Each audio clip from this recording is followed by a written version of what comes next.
มาบนท่านในมื่นตาเพราะว่าพากันไปลิ้นล้วนๆเรียนอยู่ทักทายสบายดีทุกคนถ่ายคลิปอีร้อยก่อนมาแล้วสบายดีไข่มุกอย่าป้าน้องได้ก็ได้ว่าสิป้าน้องสบายดีทกปูลงนี้ใต้คนละโอได้น่าลอยโอ้ยเห็นกันอยู่เรื่อยๆกันยังย่านโพดดอกโตก็ได้เนาะโหดเด้อเห็นกันอยู่ได้เลยก็ยังย่านมาหน่อยก็อยากกินนมนั่งอยู่ในหลอกเค้นมันบืนเสียหยัวเห็นอาผัดย่านโอ้ยคุณน่ะตีนยันดึงใส่ผื่นดีใจจักเห็นอยู่เลยก็ย่านเอาอันทงมือมาหายศพมือมาหายสุกมืออันเอื้อยกับอายสบายดีลุงไงสบายดีเลยล่ะนะใส่เห็ดเวียกยังสบายดียังเดียมีแต่ย่านมีแต่หายแต่เบะจับคนยากยาวจนป๊บเขามาหอโตละสุดหนึ่งป๊บออกไปอีกเห็นแล้วผลหายเมทำนัวนี่เมทำหันศพมืออยากไปขุดมันเลยซะพอดีเลยเมย์ไปขุดได้ศพมือเลยไปขุดมันแบบนี้หน่อยเลยขุดมันอันนั้นนะมันยังก็มันอันหัวยาวๆนะมันเครือบิดเครือเบี้ยวนะลอยเบิ่งในกล้องนะมากใหญ่หามันเบ่งกว่าเก่าเลยหน่อยถ้าว่ามันเบ่งกว่าเก่าเห็นสุดนี่ขึ้นเขาอยู่ไรหักนมคือว่าอะไรทรงนมให้กับบ่อยกินปองน้อยๆนะจ๊ะกินดำแบบอึดชอบอึดเฮ้ยของคนประหยัดเถอะต้องกินกันยาออกนมเลยซะกินนมแม่กับพ่อตะปั้นนั่นแหละกินบุยนมส่งกับบ่กินนมส่งใครแต่เธอกินเขาเนาะกินเขายังครบนอกนี่หมกยุ่งเลยบายดีกว่าสบายดีเฮลโลแม่ทิพย์เฮลโลย่านโหดแถกระต่ายเป็นไห้มัดหนึ่ง12 ขู่บ่ประมาณนั่นแหละห้านับเบิ่งคือ12ห้าน่ะ2บ่ได้เพิ่นให้2ของเฮาน่ะพอได้แหละเกี่ยวเขาดำหน้าโลกาอันเกี่ยวเขาโลกาคันมันเบิดแล้วก็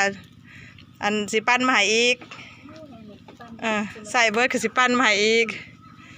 เท้าคอมเท้ารวยได้เมื่อเราใส่บริป้าว่านี่เอาหลอกอยู่บ่รถไฟฟ้านี่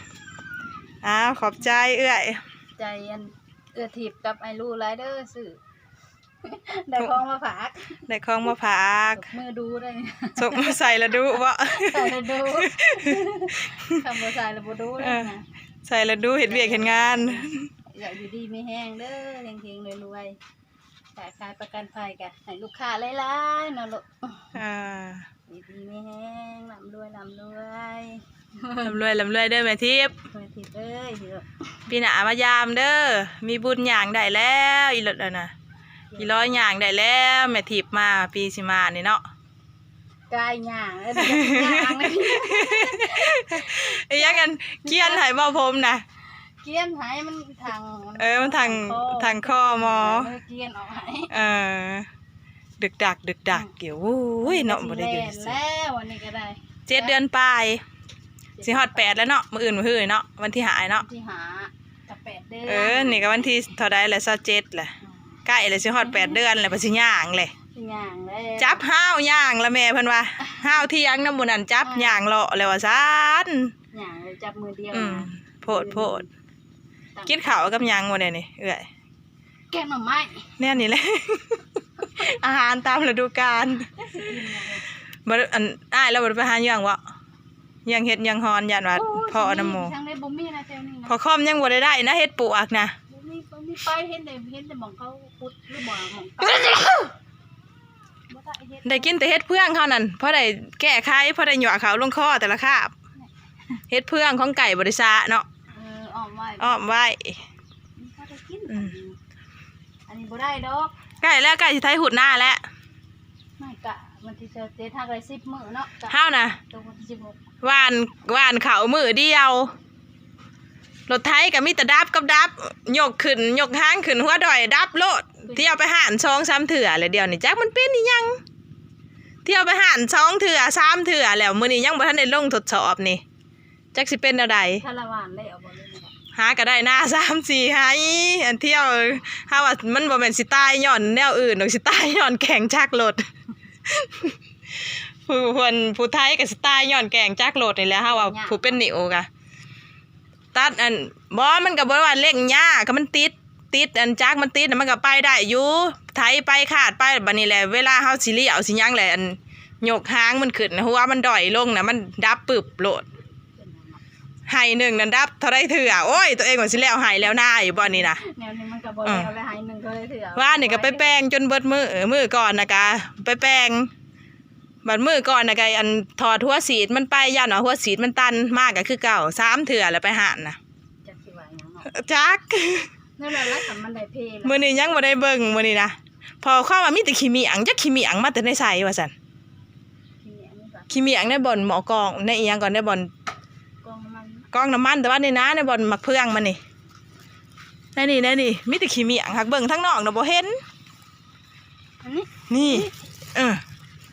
จะขี้เมียงมาแต่ทางใดวะซะ ชื่อใส่ใหม่ละ เปลี่ยนใหม่แล้วเด้เปลี่ยนใหม่มายังคือเก่า เป็นหยังก็ จักเอ้ยว่าอะไรกับเมื่อก่อน เอาเกลือเอาจังใส่ก่อน เกลือมันสิเกิดเมียงเกลือมันอยู่ในพอได้เอื่อยมันเกิดอยู่ในใส่นะมันพอเอาบาย บ๊ายบาย เมื่อก่อนเด้อวันนี้เมื่อให้พอค่อมลงรถไทยก่อน บ๊ายบายผู้ ตึดถัดอยู่ เอาสิเมื่อเก็บของเมื่อ ทำไมได้บาง3 คน4 คนนี่นะบ่ได้บ่ กล้วย ถ้า เอื่อยกับอ้ายผู้เก่า อายุนี้ไม่ได้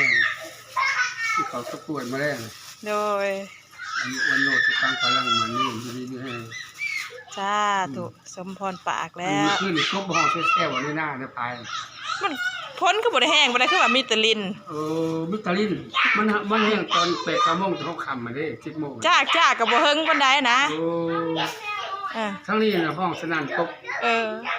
หากบ่เห็นครบเด้อคอยนี่ก็ โอ้ย ได้ยินแต่เสียงอะเนาะได้ยินแต่เสียงห้องสนั่นแล้วเนาะ นี่ได้เสียงสนั่นไปเลยจักบ่เห็น เจ้าไปบ่ คอยไปเบิ่งเฉลี่ยเลยมันตามค่าตามแจงเอาบ่เห็น เจ้าบ่ย่านล่มสิไปกลางค่ำกลางคืน มันจะขี้พุ่นแหละเดี๋ยวนี้โอ้ยบ่ไปแล้ว เออ ก็ยันตกกำตกสูง เออบ นกินกิยาว่ะ พวกเนี้ยอันเด็กน้อยมานำยังมาได้เครื่องลิ้นพุ่น มาโล ไปลูกไป มาโลแทงจะได้เลยที่อยากเห็น ไป ไปเมื่อมันบ่แม่นของเฮาได้อหั่นน่ะสำหรับเฮาเองเนาะทุกคนนี่เอื้อยเพิ่นก็ให้ทงมือมา3หมัดผู้ใดนี่นะในความเว้านำอันแม่น้องมีบุญว่า2หมัดแต่แท้บ่แม่นนี่3ให้มา3หมัดพุ่นน่ะโลกก้าดำหน้าเกี่ยวเขากลุ่ม3 ปีพุ่นใดนี่นะแต่เฮาก็สิอันปันเอื้อยปันน้องนำเด้อเอื้อยบ่ใส่ผู้เดียวได้ใส่ผู้เดียวใส่บ่เบิดเดี๋ยวยางมันสิอันน่ะจักได้ยางอันมันสิเบิดคุณภาพก่อนเพื่อเฮาใส่เบิดนี่เนาะเฮาก็สิแบ่งปันเอื้อยปันน้องนำผู้ละคู่2คู่ปันกันใส่เนาะ คนละ2คู่บ่ ทงมือนี่3หมัดนะครับ3หมัดนี่มันก็36 คู่กับพอกับแม่ใส่กับบ่เบิดดอกปีหนึ่งนี่นะเนาะเหลือก็เลยปั้นเนาะสิปั้นใส่ ลูกชายก็ใส่มาก็เลยสิปั้นเอื้อยปั้นน้องน้ำเนาะจังได้กับขอบคุณเอื้อยกับอ้ายหลายๆเด้อทั้งเอื้อยนำทิพย์และก็ไอ้ลูกจาก USA เนาะแล้วก็ขอบคุณไปทางอันเอื้อยตู้กับแม่ใจน้ำเนาะผู้ที่อันเอาทงมือมาแบ่งปันเนาะแล้วก็ฝากนี่เด้อพี่น้องบ่สุขุสุคนฝาก FC ทุกท่านกดไลค์กดแชร์กดติดตามเป็นกำลังใจให้ช่อง YouTube ตำรวจสุวรรณอยู่ต่างแดนเด้อส่วนมะกล้วยเอื้อยเพิ่นก็ให้มาเนาะวีหนึ่งให้เท่าแม่กินกับข้าวบ่ได้ถ่ายซ้ำกล้วยหั่นนะบีไปบีมาเบิดเนาะครับ กล้วยน่ะกินเบิดแล้ววีหนึ่งเนาะขอบคุณเอื้อยกับอ้ายหลายๆอีกเทื่อหนึ่งขอให้อยู่ดีมีแรงสุขภาพเข้มแข็งเด้อเอื้อยนำทิพย์กับไอ้ลูกจาก USA ให้เฮงๆรวยๆโชคมันตลอดปีตลอดไปจับบายสิ่งใดก็ให้ได้เป็นเงินเป็นคำเด้อ อยู่ดีมีแห้งเป็นหมโพหมไส้ให้น้องให้หนุ่งให้ลูกให้หลานไปโดนๆเนาะขอบมกขอบใจเอื้อยหลายๆโอ้ใครแม่นเอื้อยบ่ซื้อให้นี่ก็ดำหน้าแต่เก่านี่ก็มือโพงและพี่น้องโลกาเพราะว่าอันเฮาบ่ได้ซื้อถุงมือมาใส่ แต่เก่านะมีแต่อันคันมือโพงแล้วก็จีกแพร่ขาดเสือขาดเคียนเอา โอ้ยมันยังคือคันตาอย่างงี้กันบ่แม่นแม่พญาติดุจตาแล้วบ่ครับขอบคุณหลายๆกล้วยกะหวีหนึ่งกินเบิดแล้วทงมือ3 หมัดพุ่นน่ะเว้านะแม่แตงโมว่าซองแต่แท้บ่แม่นแม่ค่อมเว้าผิดเนาะมาเบิ่งอยู่เฮือนเพิ่นว่า3 หมัด3 หมัดกับบรรดาลูกๆของผู้ค้าก็เอาไปใส่น้ำแล้วเท้าคอมจะจับจองไปแล้ว1 คู่เนาะอยู่ดีมีแห้งสุขภาพเข้มแข็งเอื้อยกับอ้ายทั้งสองแล้วก็ขายประกันภัยชีวิตประกันภัยเงินทอนขอให้มีลูกค้าหลายๆเด้อเฮงๆรวยๆตลอดปีตลอดไปพบพ่อกันคลิปหน้าเนาะสำหรับคลิปนี้ลาพี่ลาน้องลาเอื้อยลาอ้ายไว้สำนี้เด้อคลิปหน้าจังพอกันใหม่เนาะสำหรับคลิปนี้สบายดีเฮ็ดหยังหำแล้วยังมาอยู่เนาะว่าโอ้ยเท้าคอมเพิ่นนะเอายังมาอยู่แอด